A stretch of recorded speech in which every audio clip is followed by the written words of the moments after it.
Para que me acompañen a leer la palabra del Señor, y lo vamos a hacer en Hebreos capítulo 10. Hebreos capítulo 10, el verso 29. Hebreos capítulo 10, el verso 29. Gloria al Señor.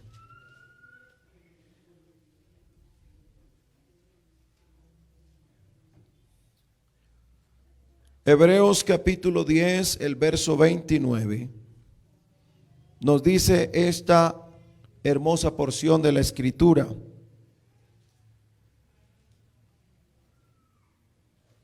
Hay una pregunta allí: ¿cuánto mayor castigo? Y quiero que lo leamos teniendo claro esa pregunta. Eso es un cuestionamiento.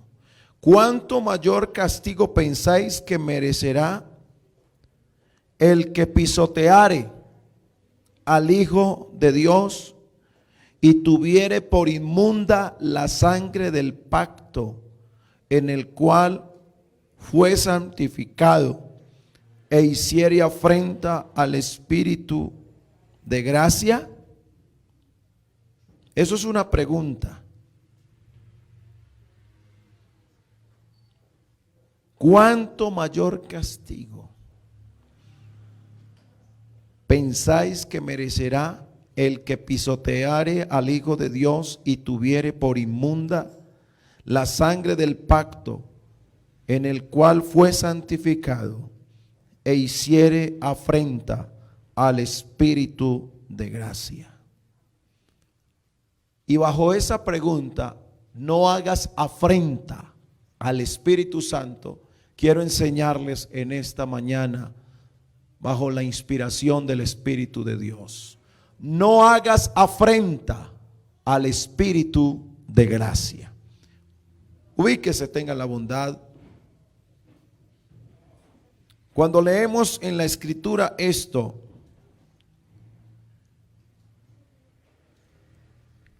los textos anteriores, hay una advertencia para el que peca deliberadamente.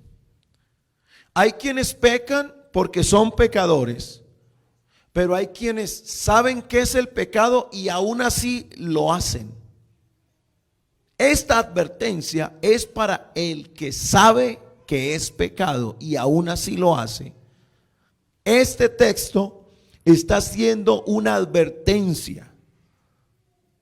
Y el verso 26 nos dice: porque si pecaremos voluntariamente después de haber, mire que está hablando después, es decir, que está hablando, una cosa es del que es pecador y todavía no se ha arrepentido, pero otra cosa es el que ya conoce pero aún así peca.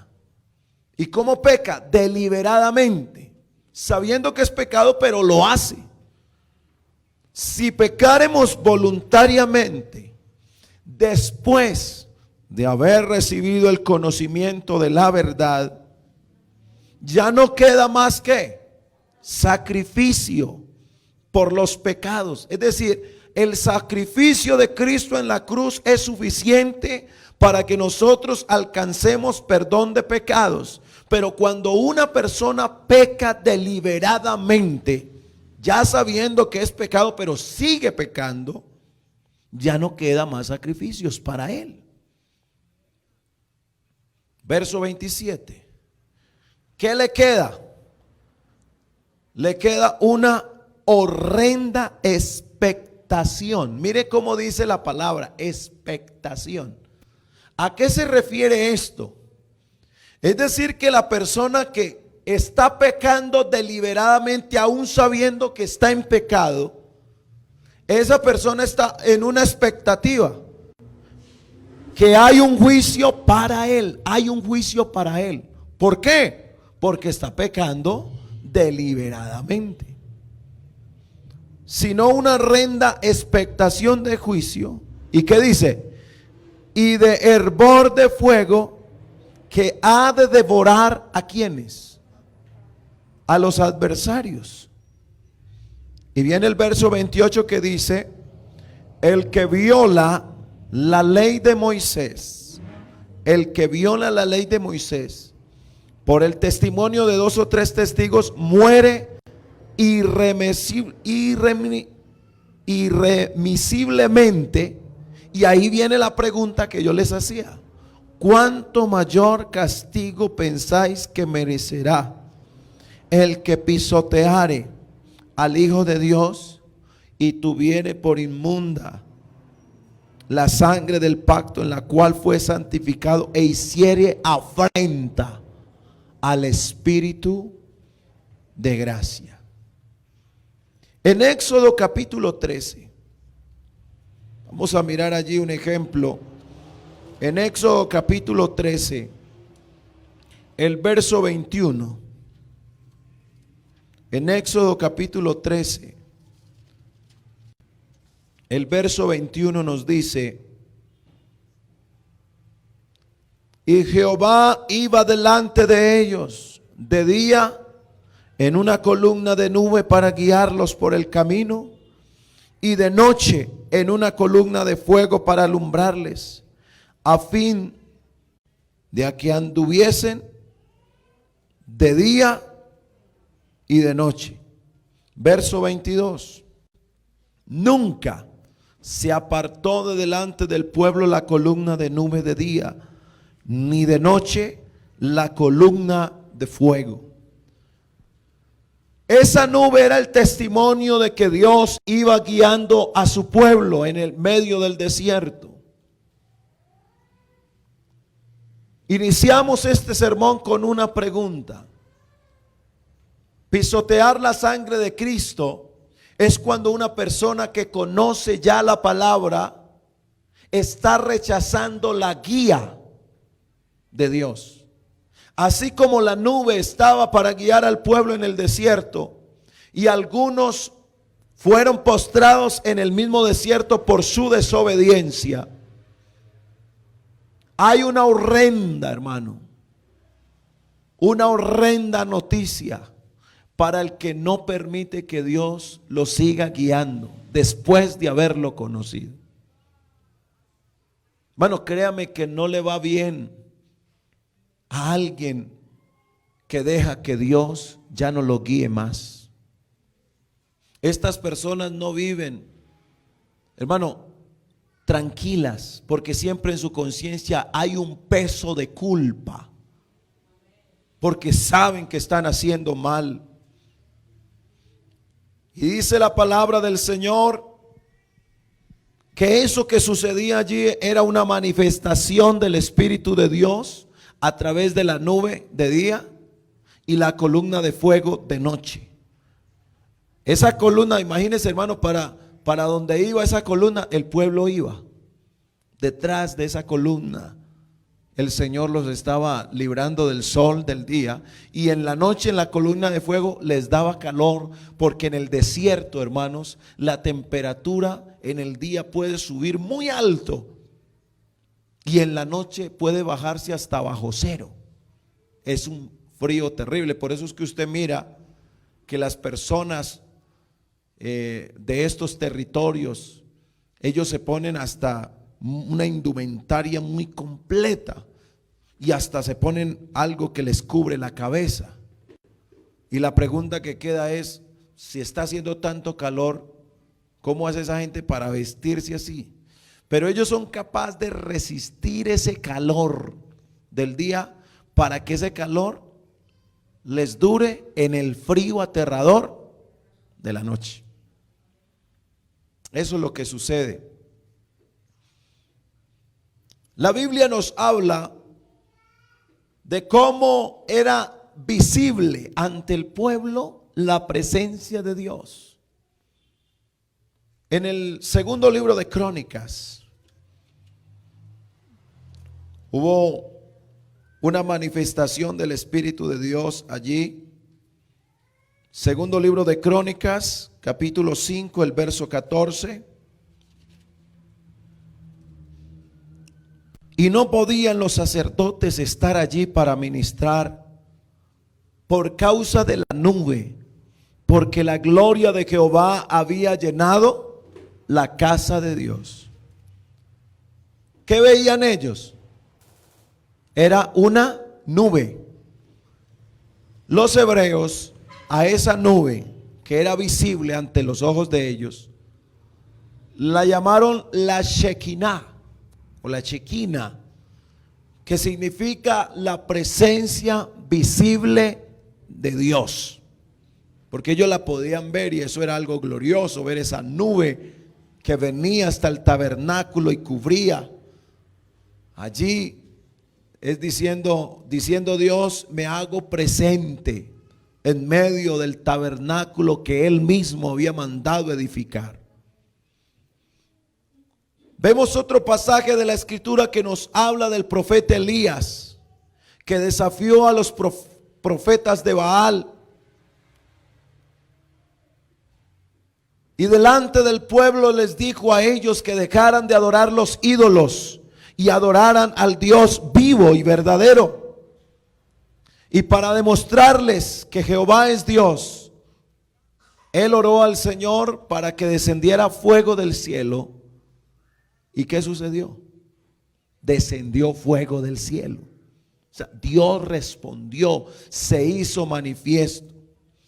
La Biblia usa símbolos para hablar del Espíritu Santo. Hay símbolos como el fuego, como el aceite, como el vino, como el agua, como el viento, el sello, prenda. Cuando usted lee en el bautismo de Jesús, la señal de la paloma era para Juan el Bautista, nadie más, solamente para él. Y la señal era para que él identificara el cordero que Dios él mismo lo conociera, porque él era el que preparaba el camino al Mesías.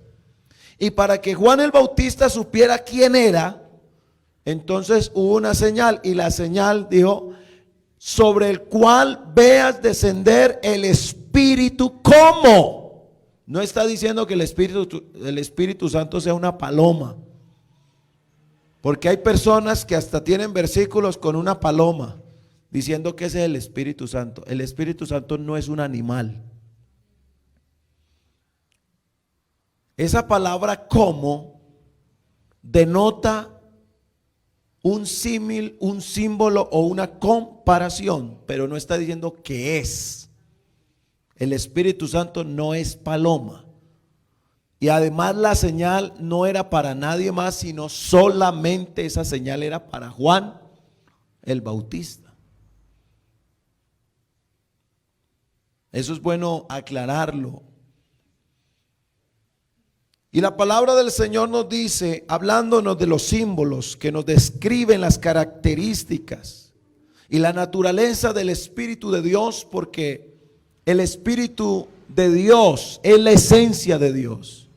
Y como nuestro Dios es santo, por eso se denomina Espíritu Santo, porque Él no se contamina con el pecado, ni está de acuerdo con el pecado.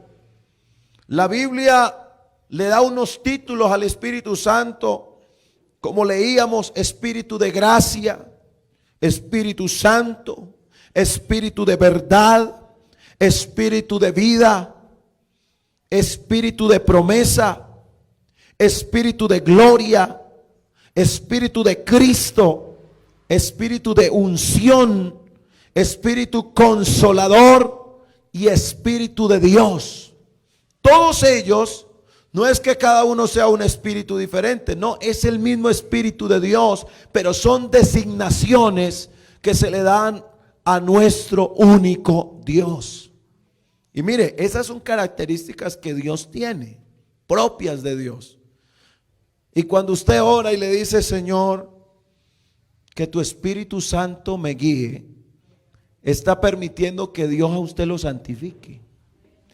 Señor, que tu Espíritu de gracia, mire, cuando usted le dice: Señor, dame espíritu de gracia, Y hay personas que dicen, yo no sé, pero yo veo algo especial en usted. Y es la gracia de Dios con nosotros. Pero cuando alguien que ha conocido a Dios peca, hermano, inmediatamente el rostro de esa persona descubre que ya el espíritu de gracia no está con él. Y yo no sé si a usted le da tristeza eso. El Espíritu Santo consuela. Hermano, es hermoso ver que en los momentos más tristes de la vida uno pueda sentir gozo en medio de la tristeza. Créame que en este momento, hermanos, hay muchas familias que tienen la ausencia de sus seres queridos. Y eso humanamente duele. Pero hermano, si no es por el Señor, ¿quién podría consolar esos corazones enlutados? Y ahí es donde nosotros tenemos que pensar, hermano, el único que puede consolar nuestros corazones en medio de las tristezas más dolorosas es el Espíritu de Dios, porque Él consuela los corazones. Alabado sea el nombre de Jesús. Lo más triste que le puede suceder a una persona que conoce a Dios no es la ausencia de sus seres queridos, porque ya sabemos que la muerte está establecida para todos los hombres. Es la ausencia del Espíritu de Dios en nuestras vidas. Eso sí es una cosa lamentable.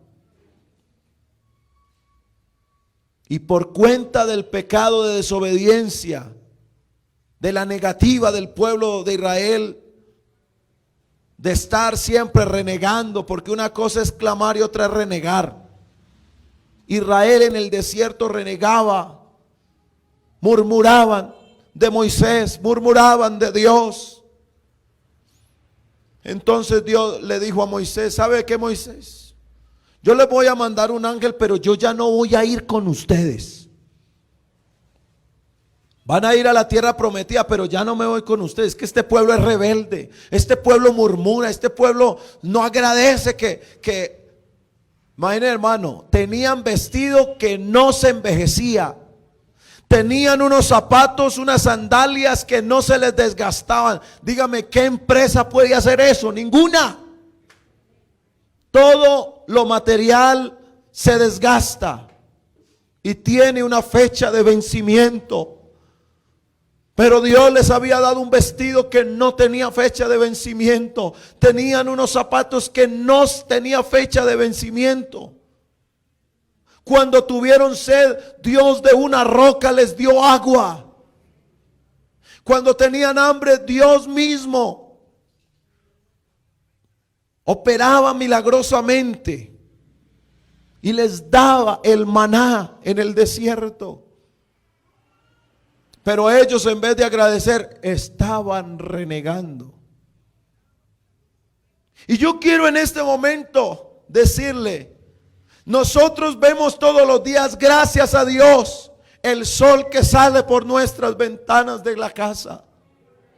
Podemos abrir nuestros ojos y ver un día nuevo. Podemos respirar.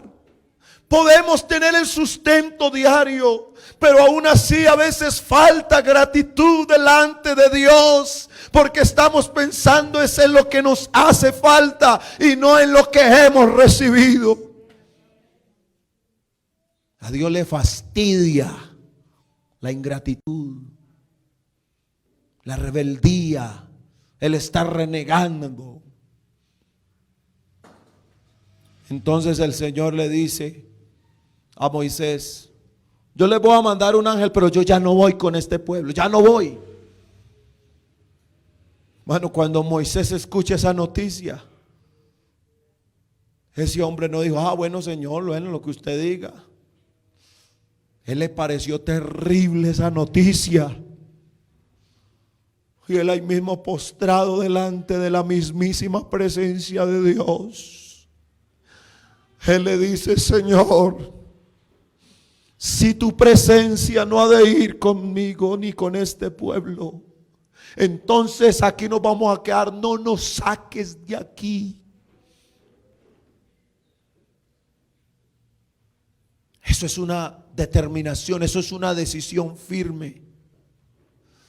Cuando tú te levantas sin orar, ¿sabes qué estás pensando y qué estás decidiendo? Que ese día quieres andar sin la presencia de Dios.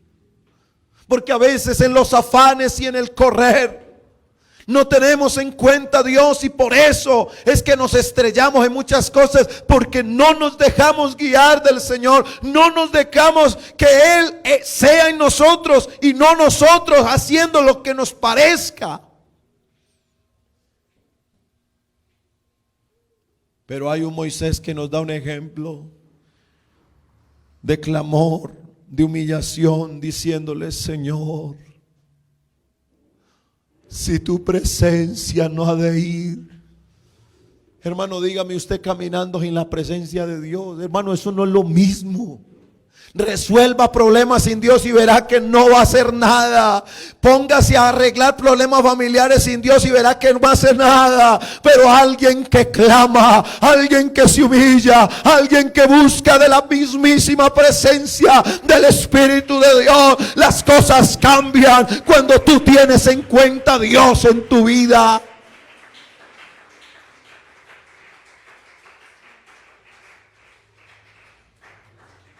Si tu presencia no ha de ir, Señor, no nos saques de aquí. Y ese hombre le habló: Señor, ¿sabe que bórreme del libro si es posible?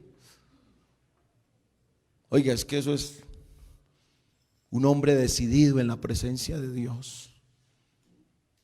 Y el Señor vio tanta humillación, porque es que al Señor le gusta cuando su pueblo se humilla. Cuando Dios ve su iglesia humillada, hermano, ahí es donde el Señor empieza a glorificarse en cosas que usted le pide al Señor, y Él en su voluntad empieza a responder. Y cuando ve a este hombre que está allí postrado y humillado delante de Él, por eso yo le digo en el nombre de Jesús: todo lo que tú hagas de rodilla, postrado delante de Dios, humilde de corazón, pidiéndole en su voluntad, Dios va a resolverlo en su voluntad también. La respuesta de Dios no se hizo esperar. Y Moisés escuchó la voz de Dios que le dice: mi presencia.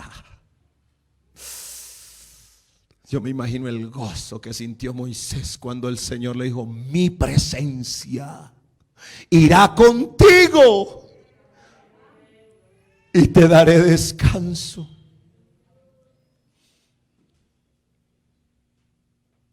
De pronto haya alguien en esta hora fatigado, cansado de los problemas, cansado de luchar con la misma situación de siempre, enfrentando cosas que de pronto quizás ni la misma iglesia sabe que estás viviendo.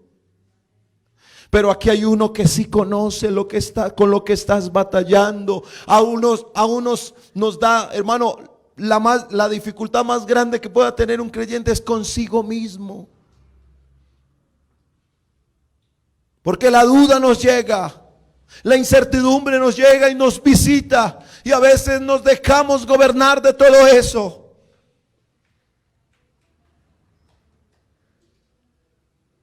¿Qué tal si paramos todo lo que estamos haciendo y entramos en consulta con el Señor y dejamos que en la quietud, porque uno, hermano, cuando se encierra en oración tiene que entrar en quietud? Por eso el Señor dice a los que oran, el Señor dice: estad quietos. ¿Dónde usted va a estar quieto? Cuando usted se humilla y se pone en las manos de Dios y le dice: Señor, yo no tengo donde más caer sino en tus manos. Ay, hermano, cuando usted cae en esas manos dulces de mi Cristo, entonces dice el Señor: estad quietos. ¿Dónde? En las manos del Rey. Vamos a estar ahí quietos y vamos a conocer que Él es Dios y Él será exaltado en su vida y en todas las cosas que usted espera en el Señor. El Espíritu de Dios está a favor de la iglesia, pero necesitamos intimidad con Dios. Necesitamos intimidad con Dios. Yo no sé si alguien quiere conocer más a Dios. ¿Y cómo conocemos a Dios? A través de las mismas cosas que nos suceden a nosotros. Pero a veces no queremos aprender. Hay quienes se han quedado en el pasado. Cosas que Dios ya perdonó hace rato y todavía las viven recordando. ¿Por qué tenemos que irnos al pasado? ¿Por qué vives del pasado y dejamos de disfrutar, de deleitarnos en lo bueno que Dios nos ha dado ahora en el presente? La Biblia dice: deleítate a sí mismo en el Señor y Él te concederá las peticiones de tu corazón. Pero hay que deleitarse, hermano. La iglesia del Señor tiene una bendición, hermano. Esta iglesia no fuera lo que es sin la presencia de Dios. Y si hasta aquí hemos llegado, es porque ese Espíritu divino, ese Espíritu de gracia ha estado con la iglesia y seguirá con la iglesia.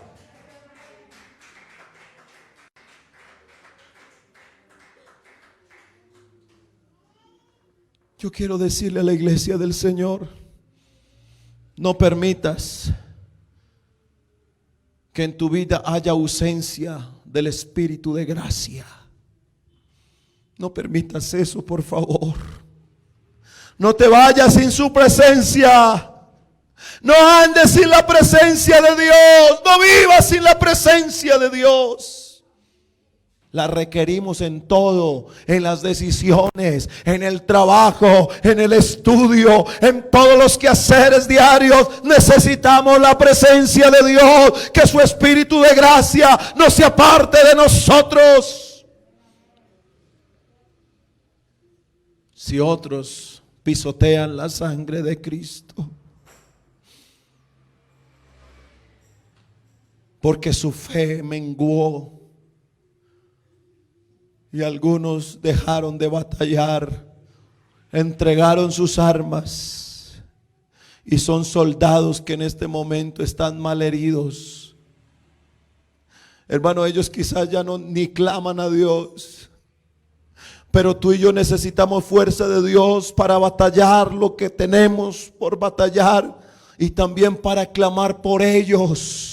Porque ellos necesitan de nuestras oraciones. Porque yo sé que más de uno de los que se han apartado del camino del Señor pueden mostrarse indiferentes. Y no me hables de Dios y no me invites a la iglesia. Pero yo sé que puede haber alguien que levanta las manos del caído y le dice: Señor, acuérdate de ellos. Ellos también te necesitan. Y yo sé que ellos pueden llegar aquí rendidos a los pies de Cristo. Porque hay alguien que está clamando al Espíritu de gracia. Pero eso es lo que necesitamos: acercarnos al Señor y en una condición de humildad decirle: Señor, yo necesito tu presencia este año. Como pastor lo digo, yo la necesito. En mi casa, como esposo la necesito, como padre de familia la necesito, esa presencia de Dios. ¿Cuántos más necesitan el Espíritu de gracia en su vida? ¿Y cuántos en esta hora le claman al Señor por su presencia? Como dice el coro, que tu presencia nunca me falte. Señor Jesús, tu palabra es la verdad. Señor, ayúdanos a no quebrantar esta relación que tenemos contigo. Que no nos apartemos de tus santos mandatos. Que no nos apartemos de esta santa palabra tuya. Ayúdanos a obedecerte. Ayúdanos a vivir para ti, oh Dios.